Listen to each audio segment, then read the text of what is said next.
The Senate Committee on Health, Education, Labor, and Pensions will please come to order. This morning we're holding a hearing on oversight of the Equal Employment Opportunity Commission examining EEOC's enforcement and litigation programs. Senator Murray and I will each have an opening statement. We'll introduce our panel. After our witness testimony, senators will have 5 minutes of questions. And I will say to Senator Murray, I hope she'll indulge me. My statement is a little long. I'm going to abbreviate it and ask to put the whole statement in the record.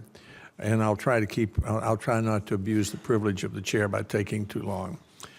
Exactly 6 months ago, I sat in the ranking member's chair and I voted against Mr. Lopez's nomination as the EEOC General Counsel. I said then that I believed he'd placed too much emphasis on litigating high-profile lawsuits at a time when there were more than 70,000 complaints of workplace discrimination that had not been investigated.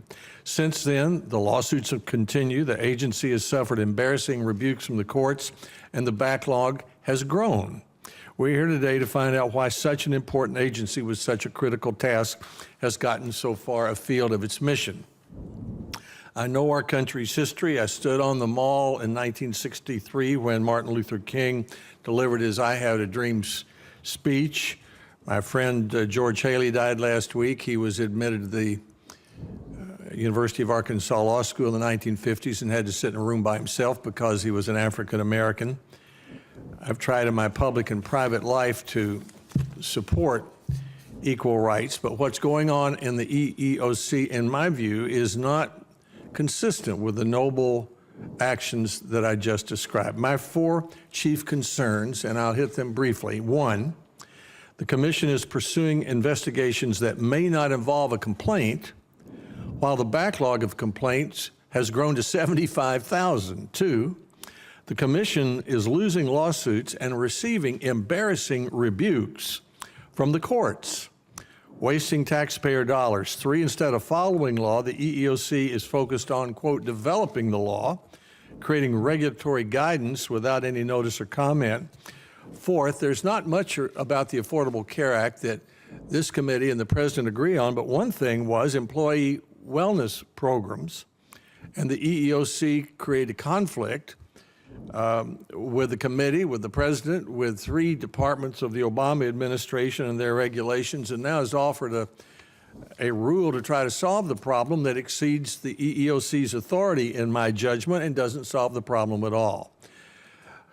First, investigations without a complaint. In my view, the EEOC is spending too much time initiating lawsuits from investigations which were begun without an individual filing a complaint, and with a clear intention by the agency to achieve a maximum amount of publicity. For example, investigating at least 3 accounting firms, at none of which there was a complaint, rather where partners have voluntarily adopted a mandatory retirement age. Or the Texas Roadhouse restaurant chain, where you're investigating age discrimination because the hosts, bartenders, and servers seem too young. There were apparently no complaints when it started. To make sure you have complaints, the agency is actually advertising on Craigslist to churn up more complaints. At the same time, the number of complaints that people actually aggrieved have filed with your agency has increased to 75,658. Court rebukes.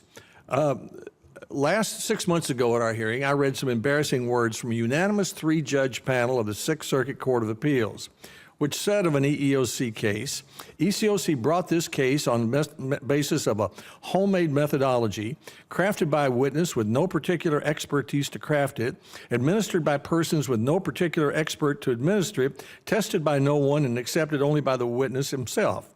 The Commission continued to appeal another case using the same faulty witness and lost that case too, causing a unanimous 3-judge panel of the 4th Circuit to say there were an alarming number of errors.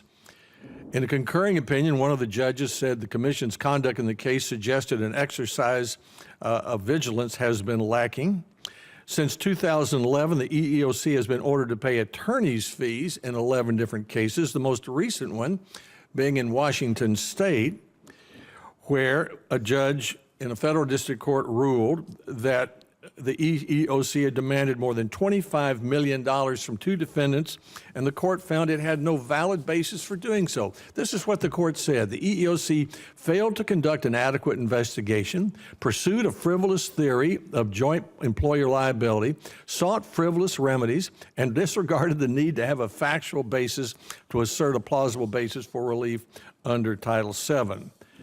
There are other examples. Respect for the rule of law. On top of this, I'm concerned the Commission and Mr. Lopez seem to be inventing ways to avoid following the law, taking a, quote, entrepreneurial approach, talking about novel issues. Then there's the matter of guidance. In the past 2.5 years, twice, the Commission has set national workplace discrimination policy through guidance and then filed lawsuits based on the guidance as if they, the Commission, could make the law. And finally, the employee wellness proposed rule. This committee, Congress, and the President specifically authorized employers to reward employees for making healthy lifestyle choices.